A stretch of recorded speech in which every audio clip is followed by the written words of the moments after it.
Assalamualaikum warahmatullahi wabarakatuh. Bismillahirrahmanirrahim. Alhamdulillahirabbil alamin. Wabihi nasta'inu ala umuri dunya waddin. Wassalatu wassalamu ala asyrafil anbiya'i wal mursalin sayyidina wa maulana Muhammadin wa ala alihi wa sahbihi ajma'in, amma ba'du. Kepada yang terhormat Romo Kyai Haji Muhammad Idris Jamaluddin dan Ibu Hajah Muimah Falasifah selaku pengasuh Pondok Pesantren Al-Mu'min Putri, kepada Bapak Hanifuddin Madun dan Ibu Khairatul Idawati selaku pencetus metode gerakan aksi pasti literasi, kepada Ustadz Ahmad Nizami selaku mudir madrasah diniyah, kepada ayah ibu saya di rumah yang selalu mendoakan saya, dan tak lupa kepada teman-teman kelas 6 yang berbahagia karena akan lulus. Nama saya Harisatun Nisa. Saya di sini akan menjelaskan tentang jilbab kaum muslimah. Kali ini agak berbeda ya, soalnya kali ini tidak usah pakai gambar, jadi langsung menerangkan. Kalau biasanya kan pakai gambar gitu ya. Yang pertama, jilbab kaum muslimah di sini dijelaskan pada Quran surat Al-Ahzab ayat 59 yang berbunyi, Ya ayyuhan nabi qul li azwajika wa banatika wa nisa'il mu'minina yud'nina 'alaihinna min jalabibihinna dzalika adna ay yu'rafna fala yu'daina wa kana Allahu ghafurur rahim. Pada ayat ini Allah itu memerintahkan kepada Nabi untuk menyampaikan perintah kepada seluruh umat muslim agar berpegang teguh kepada ajaran-ajaran agama Islam. Lalu Allah di sini mewajibkan hijab syar'i kepada kaum muslim perempuan dalam rangka untuk menjaga kesuciannya, untuk memelihara kehormatannya, untuk melindunginya dari pandangan-pandangan sinis, untuk menjaganya dari kata-kata kotor, menjaga dari jiwa yang sakit dan dari hasrat yang jahat. Lalu pada ayat ini Allah itu memerintahkan kepada Nabi agar Nabi itu memerintahkan kepada ibu-ibu dari kaum muslimin dan kepada putri-putrinya agar menutup dirinya dengan hijab dan menutup diri dia dari pandangan laki-laki. Lah, Allah menyuruh Nabi untuk memerintahkan putri-putrinya memakai hijab itu agar bisa menjadi contoh. Putri-putri Nabi itu agar dicontoh oleh para kaum muslim perempuan lainnya untuk memakai hijab. Hal ini akan menjadi teladan bagi wanita-wanita lain dalam hal kesopanan dalam berpakaian, agar orang yang fasik itu pun juga tidak menginginkan sesuatu dari mereka atau dari orang yang menggunakan hijab. Yang kedua, asbabun nuzul diturunkannya Quran surat Al-Ahzab ayat 59, yakni pada zaman dahulu itu di Madinah orang-orang perempuan itu sering keluar malam untuk buang hajat. Nah, pada zaman dahulu itu kan belum ada yang memakai hijab, jadi tidak ada yang membedakan antara mana wanita merdeka dan mana wanita budak. Nah, akhirnya pada zaman dahulu itu orang yang merdeka itu disuruh untuk memakai hijab agar bisa dibedakan antara mana yang budak, mana yang wanita merdeka. Karena wanita merdeka kan harus menjaga kehormatannya, jadi dia diharuskan untuk memakai hijab. Karena orang fasik itu suka mengganggu orang yang keluar malam tadi karena ia tidak memakai hijab. Jadi kalau orang yang merdeka memakai hijab, itu orang fasik tidak akan mengganggunya lagi. Karena memang orang fasik mengganggunya kepada orang yang tidak memakai hijab saja. Jadi agar beda gitu ya, mana wanita budak dan wanita yang merdeka. Karena wanita yang merdeka sudah dianjurkan untuk memakai hijab. Itu asbab nuzulnya, karena orang yang tidak memakai hijab itu kalau keluar malam itu akan digoda oleh orang-orang yang fasik. Selanjutnya ada poin kandungan hukum. Di sini ada beberapa kandungan hukum ya. Yang pertama yakni apakah perintah berjilbab itu untuk seluruh wanita atau bagi wanita muslim saja? Jawabannya itu memakai hijab itu hanya untuk wanita muslim saja, karena orang yang non muslim atau yang bukan orang Islam itu mereka tidak punya kewajiban untuk berhijab karena mereka tidak terkena hukum syariat ya, berbeda sudah. Tapi orang non muslim itu juga wajib menjaga tubuhnya, maksudnya dia harus meskipun tidak berhijab dia harus berpakaian sopan.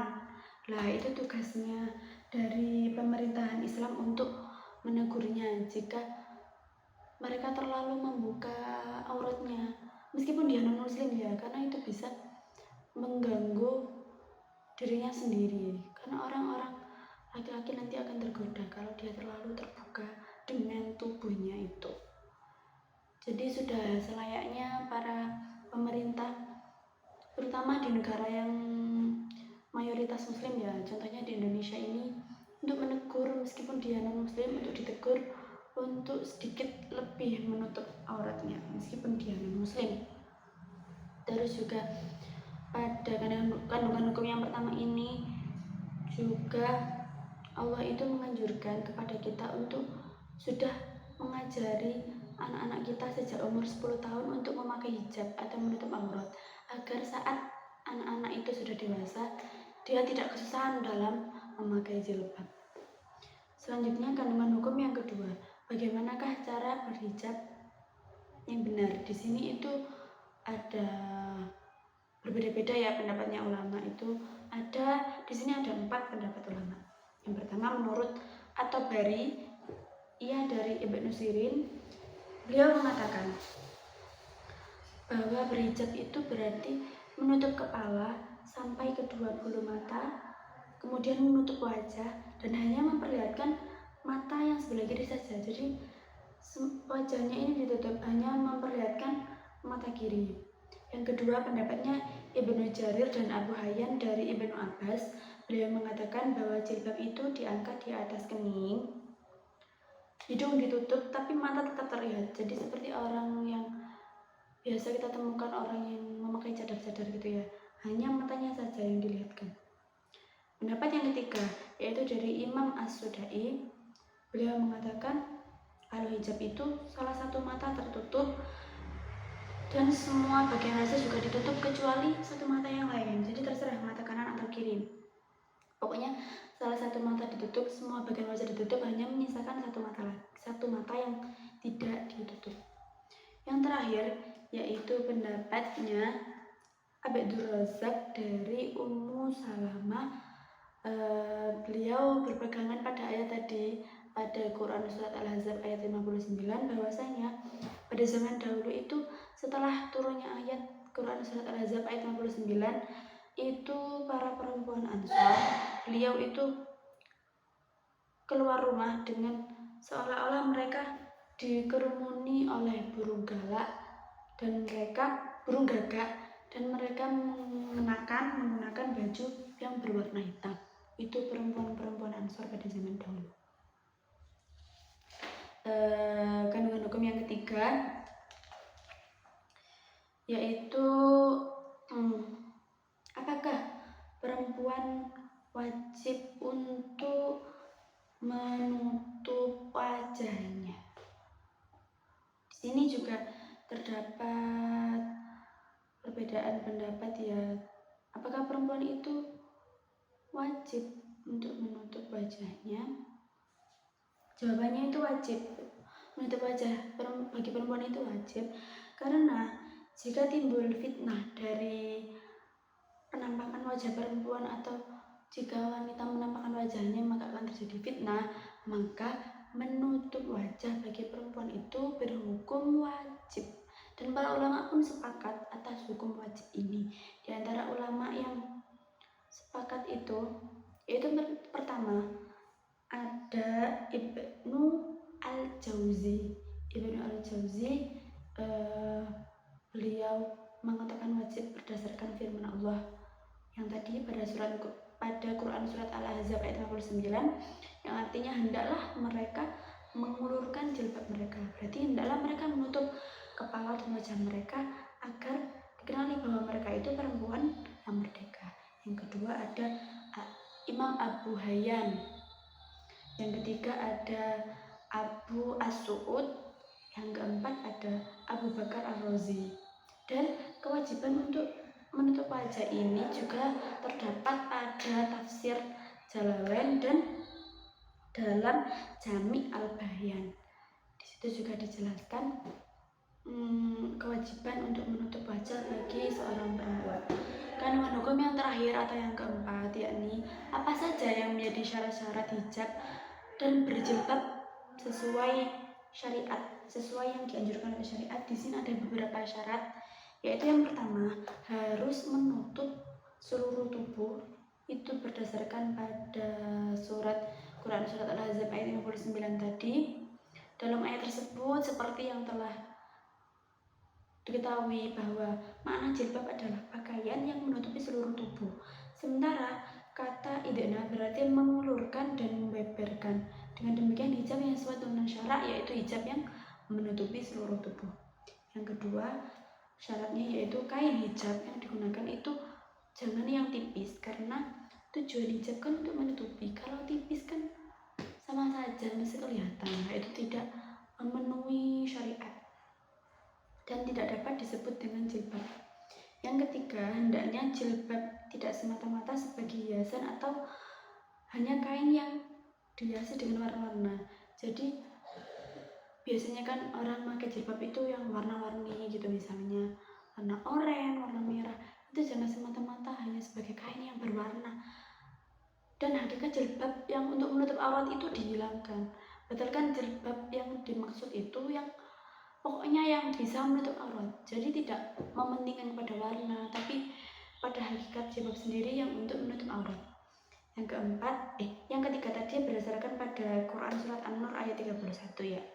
Yang keempat, hendaknya jilbab itu longgar, tidak terlalu sempit dan tidak membentuk badan pemakainya. Jadi Nabi itu ada hadis Nabi yang menjelaskan bahwa intinya begini, orang yang memakai baju tapi yang terlalu ketat itu sama saja tidak memakai baju, karena dia memperlihatkan bentuk tubuhnya.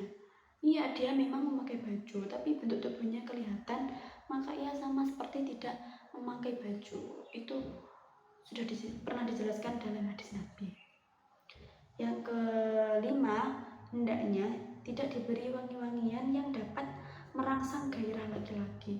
Jadi perempuan itu kan memang seharusnya tidak boleh terlalu wangi, karena kalau terlalu wangi misalnya perempuan lewat di depan laki-laki terus dia memakai parfum yang berlebihan, kan itu terlalu wangi, itu bisa menimbulkan syahwat bagi orang laki-laki. Bahkan ada hadis itu yang menjelaskan begini, kalau orang perempuan sholat di masjid, lalu ia meninggalkan wangi-wangiannya, maksudnya dia masih wangi sampai sholatnya selesai, bahkan sampai ia mandi, itu tidak boleh. Tuh, jadi tidak boleh terlalu wangi ya. Kita boleh memakai wangi-wangian tapi sewajarnya saja, secukupnya. Cukup sampai tidak membuat teman kita merasa anak ini bau gitu. Pokoknya cukup untuk kenyamanan kita dan teman kita, jangan sampai terlalu wangi atau terlalu banyak menggunakannya. Dan syarat yang terakhir yaitu hendaknya tidak menyerupai pakaian laki-laki. Jadi memang kita tidak boleh, seorang perempuan tidak boleh menyerupai laki-laki dan laki-laki pun tidak boleh menyerupai perempuan gitu. Jadi kalau menggunakan pakaian ya pakaian yang sewajarnya perempuan, jangan memakai pakaian yang seperti laki-laki. Sekian yang dapat saya jelaskan tentang hijab bagi wanita. Kesimpulan yang dapat kita ambil yakni yang pertama, Allah mewajibkan memakai hijab bagi seluruh wanita muslimah. Yang kedua, Allah memerintahkan Nabi untuk menyuruh para muslimah dan para putri-putrinya untuk menggunakan hijab sebagai contoh dari kaum perempuan lainnya. Terus hijab itu dipandang telah memenuhi syariat jika ia telah sempurna menutupi perhiasan-perhiasan wanita dan menutupi seluruh badan. Menggunakan hijab itu harus sesuai dengan syariat, sesuai yang tadi dijelaskan, yang telah dijelaskan tadi. Sekian dari saya. Apabila ada penjelasan yang kurang memahamkan atau ya apabila ada salah-salah kata, saya mohon maaf yang sebesar-besarnya. Ihdinas siratal mustaqim. Assalamualaikum warahmatullahi wabarakatuh.